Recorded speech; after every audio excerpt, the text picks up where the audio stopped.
नमो नमः। जयतु संस्कृतम जयतु भारतम। आइए साथियों, आपका सबका हार्दिक अभिनंदन है।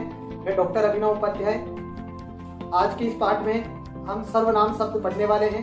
सर्वनाम शब्द के पीछे वाले पाठों में हमने अस्मत् और युष्मत् शब्द पढ़े, उसी के साथ भवत् शब्द भी पढ़े। भवत् शब्द तीनों लिंगों में प्रयुक्त होते हैं और पुल्लिंग, स्त्रीलिंग और नपुंसकलिंग में प्रयुक्त होते हैं, जो हमने जाना। और यहाँ पर जो शब्द हम पढ़ने वाले हैं एतत् शब्द, ये शब्द भी पुल्लिंग, स्त्रीलिंग और नपुंसकलिंग शब्द में प्रयुक्त में होते हैं। यहाँ पर हमारे को ये ध्यान रखना है कि पुल्लिंग और नपुंसकलिंग के जो रूप हैं वो समान हैं, केवल प्रथमा विभक्ति और द्वितीय विभक्ति में ही परिवर्तन होता है। उसके बाद तृतीय विभक्ति में जैसे पुल्लिंग के रूप होते हैं वैसे ही यथावत नपुंसकलिंग में भी उन्हीं का प्रयोग किया जाता है। तो आइए आज हम एतत् शब्द के बारे में जानते हैं। एतत् शब्द का हिंदी में अर्थ होता है यह। जो वस्तु पास में होती है उसके लिए हम यह शब्द का प्रयोग करते हैं। तो एतत् शब्द समीपवाचक शब्द है, जो बिल्कुल नियर होता है, जो बिल्कुल पास में होता है, उसके लिए एतत् शब्द का प्रयोग किया जाता है। तो आइए हम एक एक करके इन शब्दों का अभ्यास करते हैं। सबसे पहले हम एतत् शब्द पुल्लिंगवाचक शब्दों का प्रयोग करते हैं। पहले हम इनको प्रथमा विभक्ति से लेकर सप्तमी विभक्ति तक एक वचन, द्विवचन, बहुवचन जैसे हम अभ्यास करते हैं, पहले सामूहिक अभ्यास करेंगे। इसके बाद हम एक वचन स्तंभ, द्विवचन स्तंभ और बहुवचन स्तंभ का अभ्यास करेंगे। तो आइए बिना किसी देरी करते हुए हम इसका अभ्यास करते हैं। आइए एतत् शब्द पुल्लिंग शब्द जो आपके सामने है देखिए। एषः, एतौ, एते प्रथमाः, एतं, एतौ, एतान् द्वितीया, एतेन, एताभ्याम्, एतैः तृतीया, एतस्मै, एताभ्याम्, एतेभ्यः चतुर्थी, एतस्मात्, एताभ्याम्, एतेभ्यः पंचमी, एतस्मात्, एताभ्याम्, एतेभ्यः पंचमी, एतस्य, एतयोः, एतेषां षष्ठी, एतस्मिन्, एतयोः, एतेषु सप्तमी। अब यहाँ पर ध्यान हमारे को ये देना है, मैंने यहाँ पर दो जो रूप होते हैं वो यहाँ पर आपको मैंने नहीं बोले हैं, लेकिन आपके यहाँ पर लिखे हुए हैं। जो द्वितीय विभक्ति में, जो द्वितीय विभक्ति है उसमें दो दो रूप हैं, और तृतीय विभक्ति का जो एक वचन है उसमें दो रूप हैं। वैसे ही षष्ठी विभक्ति और सप्तमी विभक्ति का द्विवचन है, उसमें एक एक रूप दोनों के बनते हैं। ये आपको याद रखना है। जैसे द्वितीय विभक्ति में जो दो रूप बनते हैं, एतम भी है और एनम भी है, एतो भी है,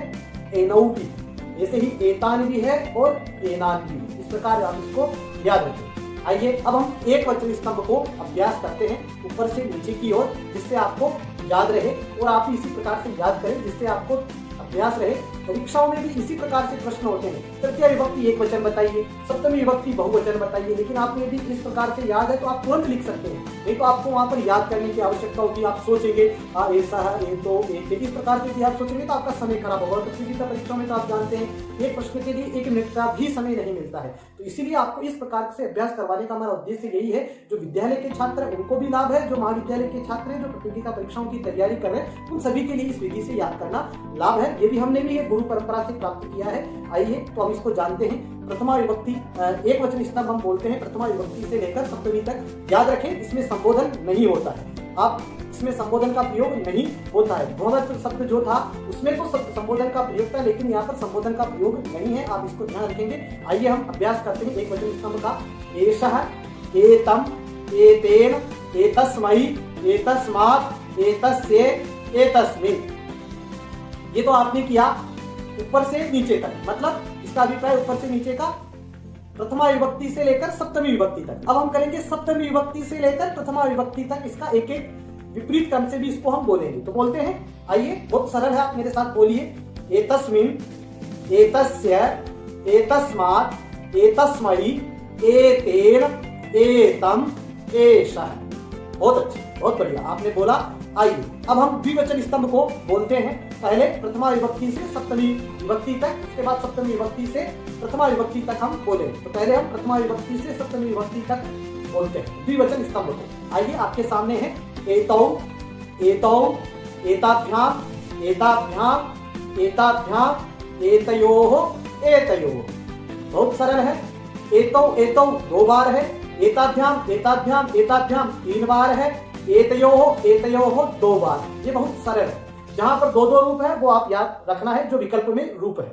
आइए अब हम इसको सप्तमी से प्रथमा तक बोलते हैं। एतयोः एतयोः एताभ्याम एताभ्याम एताभ्याम एतौ एतौ। आइए अब हम बहुवचन स्तंभ को प्रयोग में लाते हैं। बहुवचन स्तंभ आपके सामने है, आप देख सकते हैं।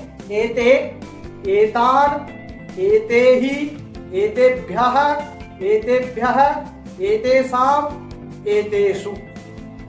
अब हम इसी को विपरीत क्रम में बोलते हैं।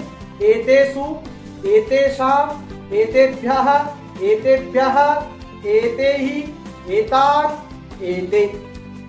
इस प्रकार आपने एतत् शब्द पुल्लिंग के रूपों का प्रयोग ज्ञान किया और आपने इनको याद किया। आप इसे एक दो बार और अभ्यास करेंगे तो आप निश्चित रूप से इसे याद रखेंगे, हमेशा आपको याद रहने वाला है। साथ में आपको मैं बता दूं साथियों, यदि आपको संस्कृत बोलना सीखना चाहते हैं तो आप हमारी लिंक पर जाएं, आप हमारे चैनल पे जाएं, वहां पर हमने संस्कृत संभाषण की कुछ वीडियो डाले हुए हैं। आप उनको देखकर भी आप अपना अभ्यास कर सकते हैं। संस्कृत भाषा बहुत सरल भाषा है, उसे बोलने का अभ्यास आपको करना चाहिए। आइए अब हम स्त्रीलिंग के रूपों को जानते हैं। स्त्रीलिंग शब्द जो है एतत् शब्द में, आइए सबसे पहले हम उनका एक सामूहिक अभ्यास करते हैं, फिर उसके बाद हम स्तंभ के अनुसार उनका अभ्यास करेंगे। तो सबसे पहले है हमारे पास स्त्रीलिंग शब्द एतत् शब्द। यह के अर्थ में प्रयोग होता है, वह भी यह जो बिल्कुल पास में हो, नजदीक में हो, उस अर्थ में यह प्रयोग में होता है। एसा एते एताः प्रथमा एताम् एते एताः द्वितीया एतया एताभ्याम् एताभिः तृतीया एतस्यै एताभ्याम् एताभ्यः चतुर्थी एतस्याः एताभ्याम् एताभ्यः पंचमी एतस्याः एतयोः एतासां षष्ठी एतस्याम् एतयोः एतासु सप्तमी। संबोधन यहाँ पर नहीं होता है। इन सबका अर्थ मैं आपको लास्ट में बताऊंगा, एक एक का आपको अर्थ अब आ गया होगा। जो अस्मत् शब्द में युष्मत् शब्द में हमने आपको अर्थ बताया था, उसी प्रकार यहाँ पर भी उसी कारक से आपको अर्थ यहाँ पर लगाना है। फिर भी मैं आपको सुविधा के लिए एक बार अंत में इन सबका अर्थ एक बार और बता दूंगा। आइए पहले हम एक वचन स्तंभ का अभ्यास करते हैं, प्रथमा विभक्ति से लेकर सप्तमी विभक्ति तक। एसा एताम एतया एतस्यै एतस्याः एतस्याः एतस्याम्। अब हम सप्तमी से प्रथमा तक विपरीत क्रम में एक वचन स्तंभ का अभ्यास करते हैं। एतस्याम् एतस्याः एतस्याः एतस्यै एतया एताम् एषा। अब द्विवचन स्तंभ का अभ्यास करते हैं। एते एते एताभ्याम् एताभ्याम् एताभ्याम् एतयोः एतयोः। फिर सप्तमी से एक प्रथमा विभक्ति तक द्विवचन स्तंभ का विपरीत क्रम से हम इसका अभ्यास करते हैं। आइए एतयोः एतयोः एताभ्याम् एताभ्याम् एताभ्याम् एते एते। आइए बहुवचन स्तंभ का अभ्यास करते हैं। एताः एताः एताभिः एताभ्यः एताभ्यः एतासाम् एतासु। फिर अब सप्तमी से प्रथमा विभक्ति तक विपरीत क्रम में बहुवचन स्तंभ का अभ्यास। एतासु एतासाम् एताभ्यः एताभ्यः एताभिः एताः एताः। यह आपने इसको जाना। और अब नपुंसकलिंग जो रूप है वो बिल्कुल पुल्लिंग के समान चलते हैं। वो वहां पर केवल तृतीय विभक्ति से ही वहां पर परिवर्तन है। जो क्या परिवर्तन है मैं आपको बता देता हूँ। एतत् एते एतानि प्रथमा एतत् एते एतानि द्वितीया, ये यहाँ पर है। उसके बाद एतेन एताभ्याम एते ही, इस प्रकार से पुल्लिंग के अनुसार इसके रूप चलेंगे। ये आपको याद रखना है। अब आपको मैं इसका अर्थ बता देता हूँ। एसह यह, एतौ ये दोनों, एते ये दो से ज्यादा होने पर ये सब। ऐसा स्त्रीलिंग में है।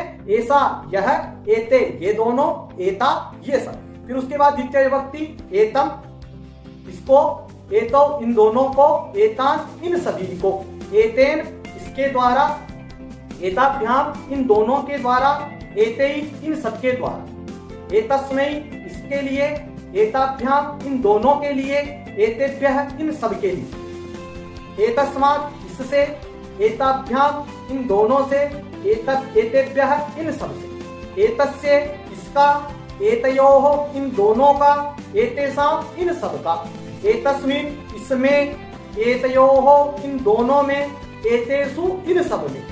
इस प्रकार से इनका हिंदी अर्थ है। और इनका प्रयोग ज्ञान जब हम कारक पढ़ेंगे तब हम इनका वाक्य में प्रयोग करना आपको सिखाएंगे।